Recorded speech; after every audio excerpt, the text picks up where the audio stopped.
Hey guys, welcome to another B-Rocks video. My name is Mark. I'm a teacher and baseball coach during the day, and in my spare time I buy and resell things for profit on eBay by sourcing things at thrift stores, garage sales, yard sales, taking some things in for consignment.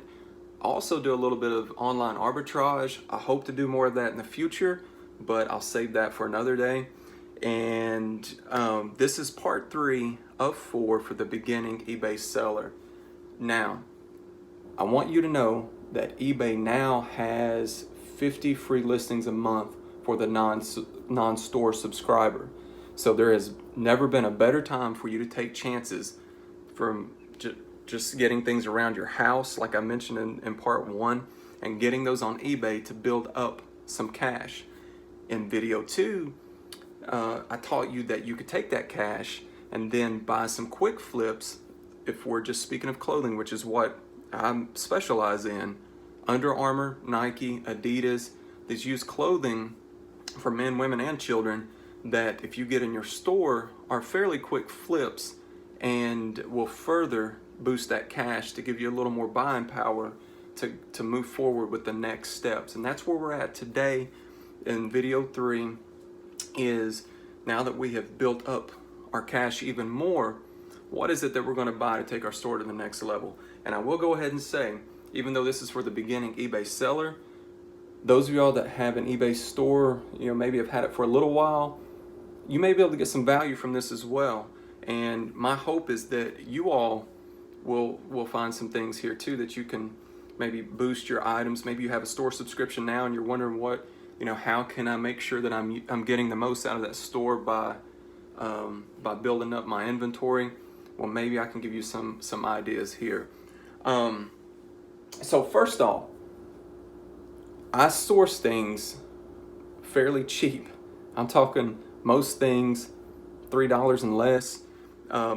Goodwill has the dollar day each week, and I live within a 45-minute drive to probably about 9 or 10 Goodwills here in central Kentucky.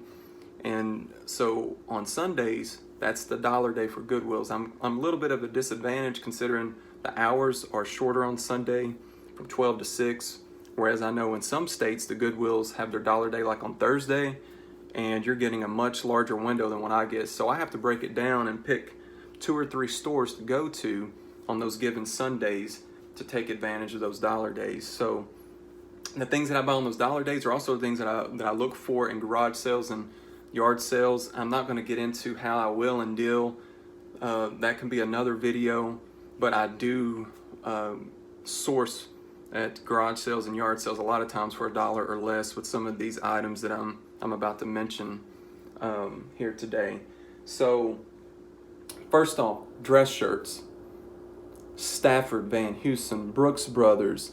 I know there are other brands, but those are the 3 off the top of my head that I see a lot. Short sleeve, long sleeve, year round, they sell.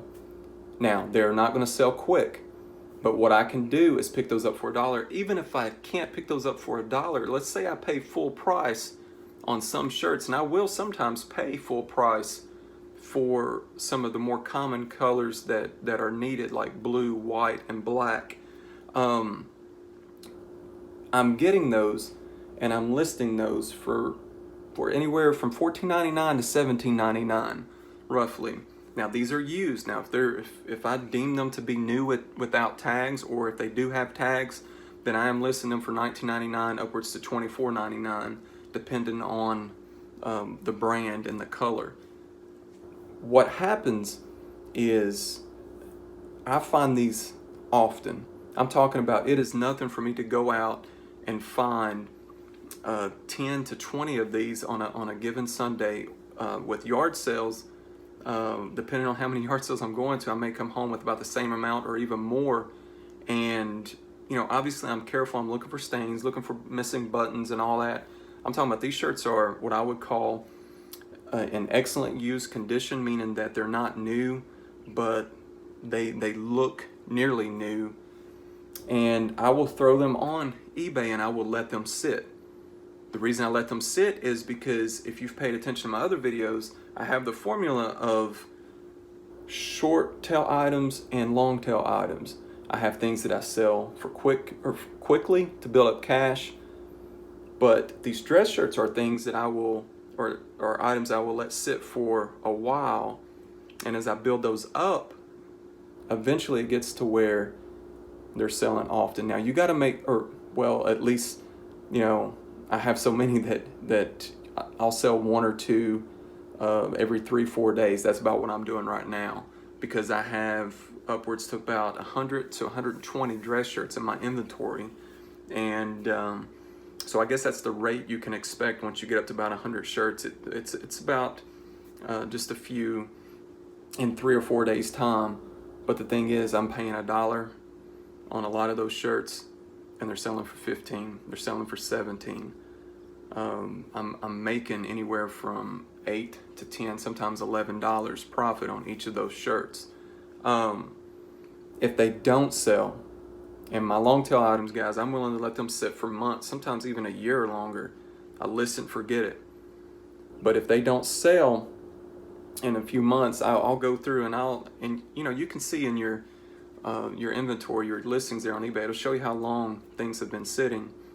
I will put the dress shirts on sale sometimes, 20%, sometimes 30% off. But if I'm doing that and they're selling, let's say for $9.99 or $8.99, and I've only paid $1 for them, guys, in the end, I'm still making about $4 profit off that item. Okay, I know it's not a lot, but I've deemed those items as, well, they've been sitting for a while. I need to get some new inventory in. For example, maybe getting close to spring or summer, and I want to move some of the long sleeve. I may put those on sale because I know the short sleeve are going to be selling for $14, $16, $17, and so forth. And I want you to be mindful of what kind of storage you have in order to bulk up on these things. I have a couple of racks in my attic that I can put 50, 60 shirts on each rack that, since they're in the attic, they're out of sight, out of mind, and nowhere near my main inventory. The quick flips, I keep those separate on shelves in my garage. So, since they're only selling just a few at a time, I don't mind getting up there in the attic every so often and taking that trouble to get up there and get that item when it sells. So it's out of the way, I don't see it. And along with the dress shirts, I do the same with dress pants, once again at the same brands. I also sell button casual shirts like this St. John's Bay flannel shirt. I just got this week for $1. I sell the crap out of flannel shirts. Actually, I've already been selling a few, but I sell a lot of those in the fall through the winter. I find casual shirts like this Tommy Hilfiger American flag shirt. All right, beautiful shirt. There are a lot of people that would love to have this. All right, I love America, but I don't love me an American flag shirt. So, but there are some who do, and I'm probably going to list this for $29.99. I paid actually, this was not $1 shirt. This was an example of a shirt I did pay full Goodwill price for, about $4.50. And things that are very eccentric like this, or things that are very colorful, plaid shirts that are very colorful, striped shirts. Once again, of the name brand. A lot of golf clothing. I did not get the golf polos out, but what I did get out were a couple of pair of pants that Nike dry fit golf pants, white, and this is more like a salmon color here. Paid $1 for. A lot of thrift stores like to separate their golf clothing, but what they don't do is they don't take the golf pants and put them in the golf section. What they will do is they will put those in the tight racks of dress pants. And when they do that, they mix in, well, a lot of people don't like going through that unless they're actually needing dress pants for church, a funeral, a job interview, something like that. Then they'll fight through and they'll look basically just for necessity.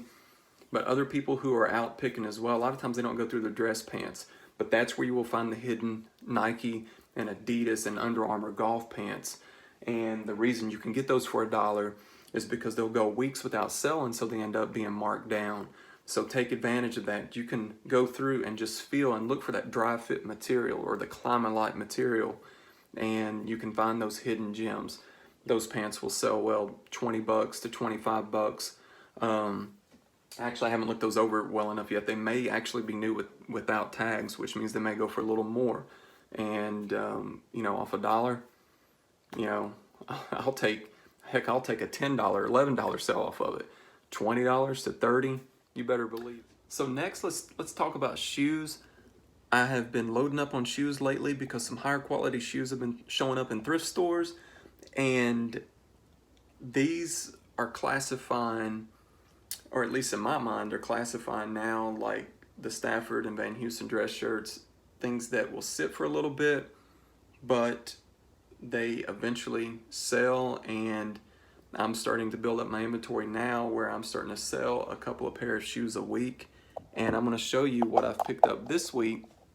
They're just some examples of the type of shoes I've been seeing.